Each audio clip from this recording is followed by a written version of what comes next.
Chintamani city municipal commissioner Chalapati ने आज यहां एमजी रास्ते पर वाकई मटन मार्केट को म्यूनसिपल अमला कर्मचारियों के जरिए सफाई का अहतमाम किया।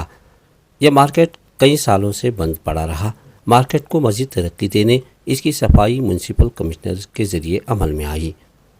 इस मौके पर इम्तियाज़ पाशा, पुलिस अफसरान और म्यूनसिपल अफसरान मौजूद रहे। सदाए हिंद उर्दू महिम इम्तियाज़ुल्लाह खान कारस्पी।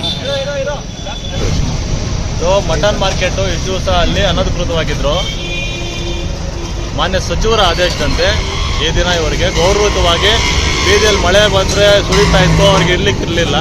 ಹಾಗಾಗಿ ಇವರಿಗೆ ನಮ್ಮ ನಗರಸಭೆಯಲ್ಲಿ ಈಗಾಗಲೇ ಏನು ನಿರ್ಮಾಣ ಮಾಡಿದ್ದು ಮಳಿಗೆಗಳಿಗೆ ಅವರು ಗೌರವಯುತವಾಗಿ ಹೋಗ್ಲಿಕ್ಕೆ ಹೇಳಿದ್ದಾರೆ. ಸೊ ಅವರ ಆದೇಶದಂತೆ ಮತ್ತು ಜಿಲ್ಲಾಧಿಕಾರಿಗಳ ಆದೇಶದಂತೆ ಎಲ್ಲ ಸೌಲಭ್ಯಗಳನ್ನು ಕೊಟ್ಟು ಅವರಿಗೆ ನಮ್ಮ ಮಟನ್ ಮಾರ್ಕೆಟ್ಗೆ ಸ್ಥಳಾಂತರಿಸ್ತಾ ಇದ್ದೀವಿ.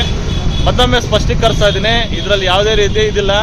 ನಾವು ಯಾವುದೇ ವರ್ತಕರಿಗಾಗಲಿ ಬೀದಿ ಬದಿ ವ್ಯಾಪಾರಸ್ಥರಿಗಾಗಲಿ ಬಡವರಿಗಾಗಲಿ ಯಾರೂ ಸಹ ನಾವು ತೊಂದರೆ ಕೊಡುವುದಿಲ್ಲ. ಗೌರವಯುತವಾಗಿ ಎಲ್ರಿಗೂ ಬದುಕು ಕಟ್ಟಿಕೊಳ್ಳಿಕ್ಕೆ ನಗರಸಭೆ ಬದ್ಧವಾಗಿದೆ. ನಾವು ಇರ್ಬೋದು, ನಮ್ಮ ಗೌರವಾನ್ವಿತ ಎಲ್ಲ ಸದಸ್ಯರು ಇರ್ಬೋದು, ನಾವು ಎಲ್ರಿಗೂ ಸಹ ಬದುಕು ಕಟ್ಟಿಕೊಳ್ಳಿಕ್ಕೆ ಮಾಡ್ತೀವಿ. ಸಾರ್ವಜನಿಕರು ನಿಗದಿತ ಸಮಯಕ್ಕೆ ತೆರಿಗೆಗಳನ್ನು ಕಟ್ಟಿ ಆಸ್ತಿ ಪಾಸ್ತಿಗಳನ್ನು ಕಾಪಾಡೋದ್ರ ಜೊತೆಗೆ ನಗರದ ಸೌಂದರ್ಯವನ್ನು ಕಾಪಾಡಿ ಅಂತ ಎಲ್ಲರಲ್ಲಿ ನಾನು ಮನವಿ ಮಾಡ್ತೇನೆ.